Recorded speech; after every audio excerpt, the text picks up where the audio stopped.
Designed in 1974 by Gary Gygax and Dave Arneson, Dungeons & Dragons is the oldest and one of the most popular tabletop role-playing games. It is played with one person named the Dungeon Master, describing the story and what you can do, and the rest of the players acting their characters out and rolling the dice to determine the outcome of their decisions.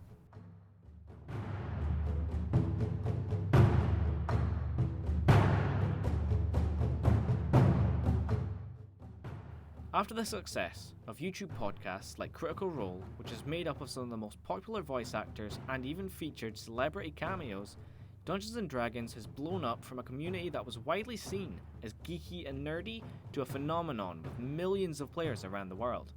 Even movie stars like Dwayne Johnson, Vin Diesel, Matt Damon, and business CEOs like Elon Musk have stated that D&D is a fun and sometimes important part of their lives. Well, I've been playing since I was 16.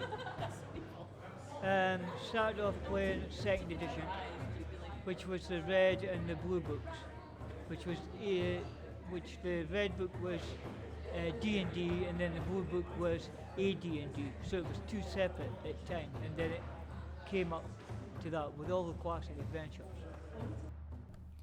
While many people who play Dungeons & Dragons play with friends in their own homes, there are many players that do not have access to places in which to play, and may not even have a group of friends who play it. There are small companies that give players an area to play, such as Aberdeen City's Engage Gaming, which has facilities people can use and play together with others looking for a group. However, places like this are scarce and hard to find. It could be done with a couple more places letting us in do D&D nights, and there's a few younger members that can't get into pubs that want to join, so it'd be better if we could have like more coffees or something like that just for the younger members to come and play. Here, players will arrive at 7 PM and will finish the session around 11 PM. A campaign in Dungeons & Dragons can even last for years. This being the case, shouldn't there be more places like Engage Gaming for players to get together?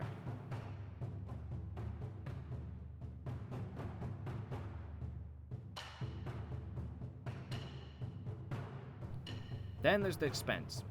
Rulebooks aiding in creating stories and characters can cost anything from £20 to £70, and miniatures and maps don't necessarily cost much on their own, but are usually bought in large amounts. For example, a town can cost hundreds to get the miniatures required, and even then, most come unpainted, meaning those who aren't adept in painting small things will have difficulty doing so accurately. This leads many people to improvising and using small, cheap homemade items in an attempt to come close to the full experience. You don't really need that much to start. You only need the player's handbook. As long as you've got the player's handbook, you know sort of the rules, and some folk get together and sort of show you how to play the character, then you just go from there. Or could be more of a selection of like monsters and things like that. Because at the moment it's just mostly player characters you can get and hardly any monsters, so more monsters would be a lot better. Many people still see Dungeons & Dragons as a game for geeks that like to be nerdy. But times are changing, and more people are embracing the ability to play a game where you have so much freedom in who you want to be and how you choose to play. Why not give it a try? You might discover you enjoy it. Just join one like the internet GCD&D, look for a group, maybe buy a player's handbook and go for there. Just join a group and just have fun, really.